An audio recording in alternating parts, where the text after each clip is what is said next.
Ayer conocimos la noticia. El PIB español cayó este último trimestre en un 18%. Es una caída terrible, es una caída brutal, y no porque lo diga yo, sino porque son incluso las palabras del propio gobierno. Bien, es verdad que son las palabras del gobierno cuando se refieren a otros países. Por ejemplo, Estados Unidos ha caído este trimestre en un 9%, cifra que anualizada se eleva al 33%, y anteayer, el ministro Garzón consideró esa caída absolutamente dramática, brutal y sin precedentes en la historia. Ayer se supo que el PIB español había caído un 18%, lo cual anualizado nos lleva a una cifra de un 52%, es decir, al doble de lo que cayó Estados Unidos. Por lo tanto, los adjetivos que Garzón dedicó a la caída en Estados Unidos, pues tenemos que multiplicarlos por 2 para saber exactamente cuál es la importancia de la caída del PIB español. Que el PIB iba a caer se sabía, quizá no que iba a caer con tanta fuerza. El Banco de España fijó al principio de la crisis sus previsiones de caída para España en un 8%, otros lo han fijado en un 13%, varían las cifras, pero en cualquier caso la caída del PIB español, la recesión española, va a ser gravísima.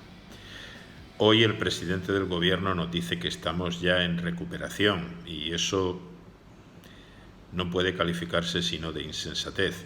Primero, porque la situación de nueva normalidad, como ellos han denominado a esta infranormalidad que vivimos ahora, pues sigue afectando, sus normas restrictivas siguen afectando a la primera industria española, que es el turismo.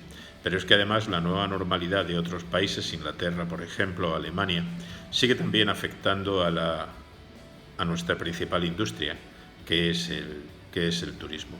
Así pues, no podemos considerar que estemos saliendo de la crisis cuando nuestra primera industria está fuertemente afectada por medidas que se mantienen en tanto se mantenga esta infranormalidad a la que se ha dado en llamar nueva normalidad. Todo esto, además, podríamos incluso admitir que estamos en recuperación, que no lo estamos, siempre y cuando pudiésemos afirmar que no van a ser necesarias nuevas medidas de confinamiento o nuevas medidas de control de la enfermedad, pero es que a día de hoy, tal y como están las cosas, no es descartable que en los próximos meses subsistan, que desde luego van a subsistir, e incluso se agudicen las medidas de control del COVID-19, del coronavirus. Así pues, ni hemos salido de la depresión, ni estamos en fase de recuperación. Estamos en situación de infranormalidad, y esta infranormalidad se va a prolongar durante bastantes meses hasta tanto no se encuentre la vacuna o una medicación que cure el coronavirus. Pero esto se sabía. Es decir, esto ya se dijo desde febrero, desde marzo.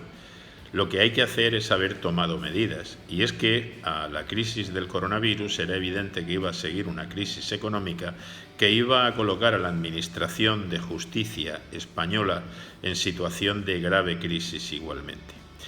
Lo hemos ido contando en post, que puedes leer aquí abajo, cómo en la crisis de 2008-2009 elevó una crisis que en el año 2009 fue del 3,6%, una bajada del 3,6% del PIB, menos de la mitad del 8% que prevén algunas entidades, y desde luego muchísimo menos que el 18% de caída del PIB que hemos vivido en estos últimos 3 meses, pues si en aquella época la tasa de ingreso de asuntos en los juzgados de lo mercantil y en lo social se multiplicó por un 46% y en los mercantiles en un 81%, pues con una crisis 3, 4, 5, 6 veces mayor, era evidente que este ingreso de entrada de asuntos colapsaría la Administración de Justicia española.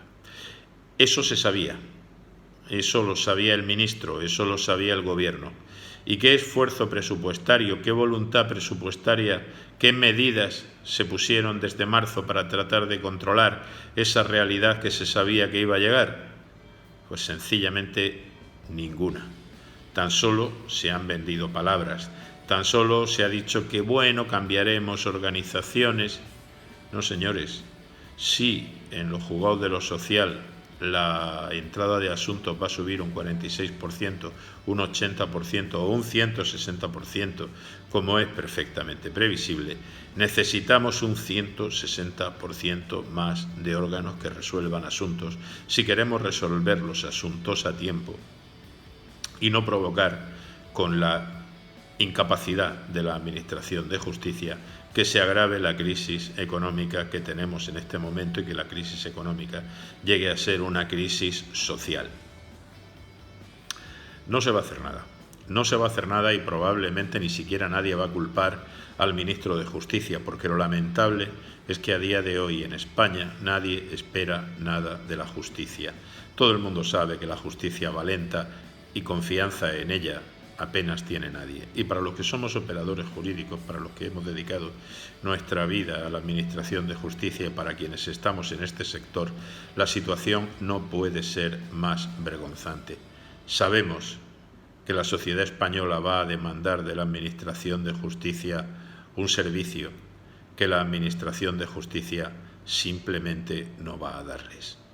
Y eso no es culpa de los operadores jurídicos, eso no es culpa de los administrados, eso es culpa exclusivamente de quienes gobiernan y han venido gobernando en el pasado nuestra administración de justicia.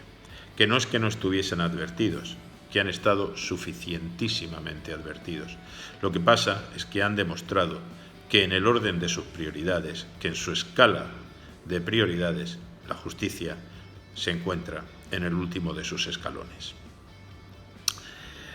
Les dejo abajo con las múltiples posts que se han escrito en relación con la perfectamente previsible crisis en materia de justicia que se nos avecina y simplemente desear, bueno, pues que Dios pille confesados a los españoles, porque ciertamente si esperan justicia, esta no va a ser capaz de dárselo simplemente porque quienes son los responsables de dotar a la justicia los medios necesarios ni lo han hecho, ni siquiera han hecho la pose, han puesto el gesto de tratar de hacerlo. Que tengan ustedes muy buenos días y traten de disfrutar esta rarísima vacación de un año raro. Un abrazo grande y veremos cómo salimos de esta.